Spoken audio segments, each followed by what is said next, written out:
이번에 향한 곳은 아프리카. 모로코의 수도 라바트에서 남쪽으로 320여 킬로미터 떨어진 마라케시로 떠난다.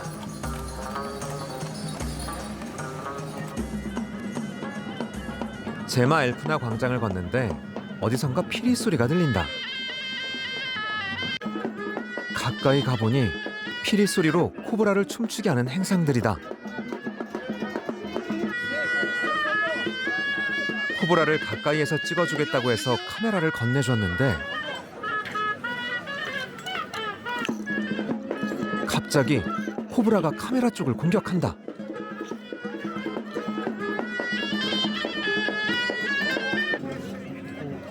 깜짝 놀란 관광객들과 달리 조련사는 태연하다.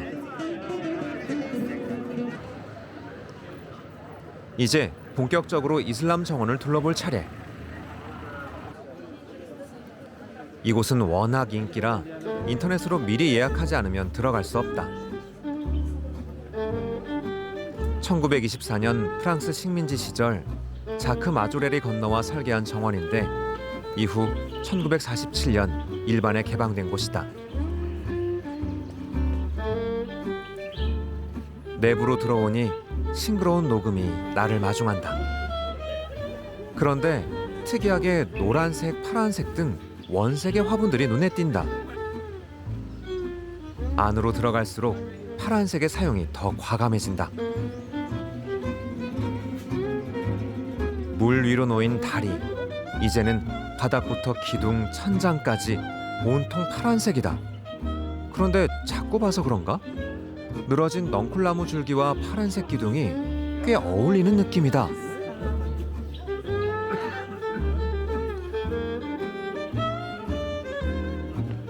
다리를 다 통과하니 나타나는 온통 파란색의 2층 건물. 시각적 충격이라고 해야 할까?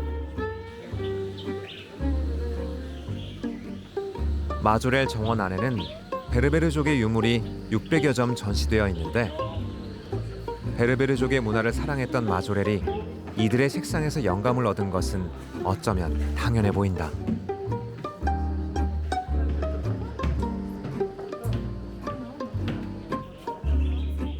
지금껏 보지 못한 원색과 녹색 식물의 대비가 이채롭다.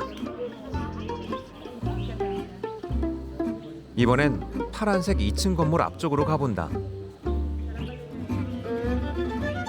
놀랍게도 온통 선인장이다. 건물의 왼쪽은 열대식물, 정면은 선인장으로 꾸민 것이다.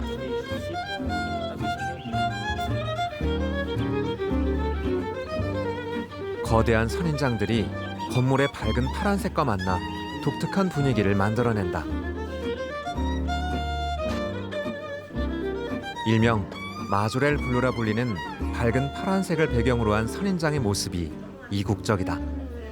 Oh, I love it here. The colors are so beautiful. The indigo blue and the yellow pots and the terracotta. The cacti, different cacti, is absolutely amazing.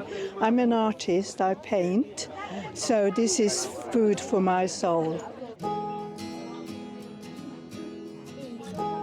천식 치료를 위해 건조한 마라케시에 정착한 마조렐은 베르베르족 여인들이 사용하는 밝은 파란색에 매료됐다고 한다.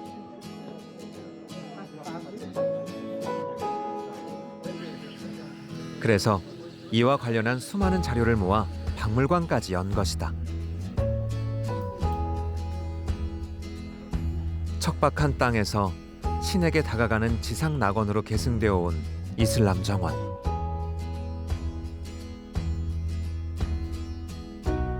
하지만 다른 문명을 받아들여 더 아름다워지는 모로코 정원을 발견한 여행이다.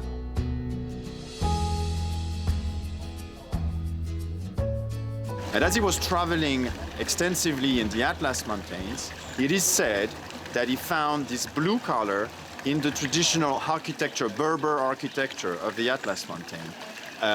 His eye, probably got caught by the intensity of this color, and he decided to bring it back to Marrakesh, where we introduced it in his garden. So this is also, of course, this is Majorelle blue. It was brought and discovered by Jacques Majorelle, but it's also coming directly from the Moroccan cultural patrimony.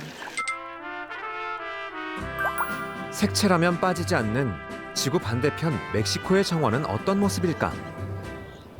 멕시코의 수도 멕시코시티는 약 2천만 명이 사는 메트로폴리탄이다.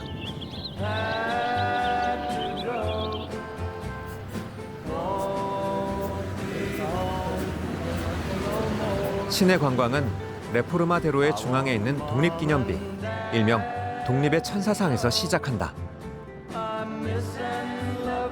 사자와 어린아이 상은 강인함과 평화를 동시에 사랑하는 멕시코인을 상징한다고 한다.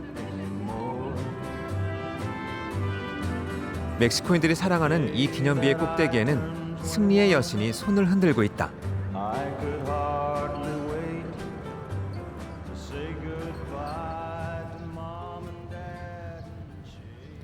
도착한 곳은 디에고 리베라와 그의 아내이면서 멕시코가 사랑하는 또 한 명의 페미니즘 화가인 프리다 칼로가 살았던 집. 부부의 정원은 과연 어떤 모습일까?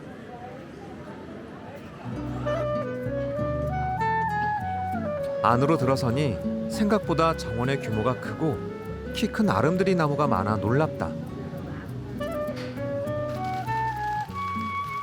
열대나무와 화초류가 조화로워 마치 공원에 온 듯 편안한 느낌이다. 그런데 정원 곳곳에 파란 원색의 팻말이 보인다. 다가가 보니 디에고 리베라가 정원에서 휴식을 취하고 있는 사진을 붙여뒀다. 프리다 칼로와 리베라가 함께 있는 모습도 보인다. 부부가 함께 정원을 거니는 모습이 눈에 그려진다. 그런데 정원 한쪽에 인디언 재단 같은 게 보인다. 아마도 독일계였던 아버지와 달리 인디언 원주민이었던 어머니가 프리다 칼로의 정체성에 영향을 준 게 아닌가 싶다.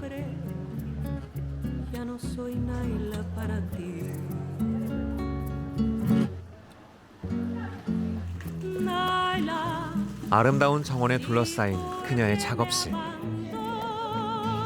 이곳에서 프리다 칼로는 어릴 적 소아마비와 그 이후의 교통사고로 인한 허리 골반 골절을 이겨내고 자신의 그림에 몰두했다.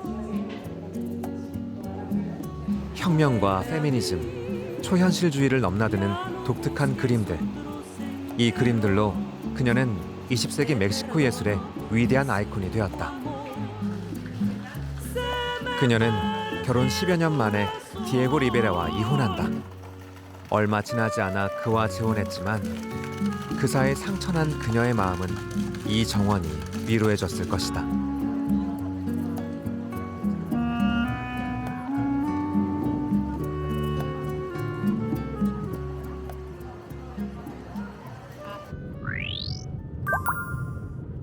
이제 멕시코시티를 떠나 남쪽으로 41km 떨어진 밀파알타로 간다. 선인장에 호기심이 생겨서다. 중남미가 원산지인 선인장.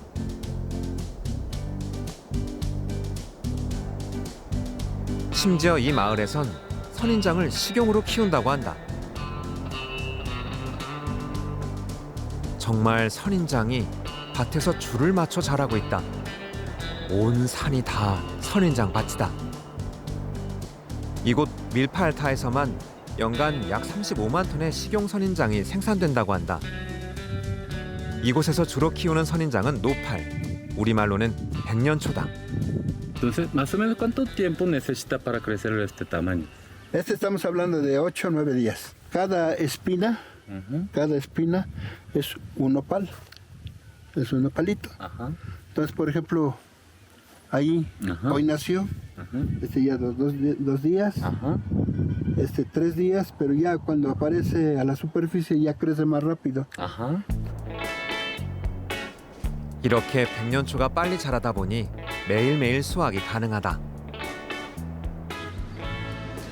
멕시코인들은 선인장 백년초로 음식을 만들어 먹는다는데 인근 마리아 씨의 집을 방문해 백년초 요리들을 지켜봤다.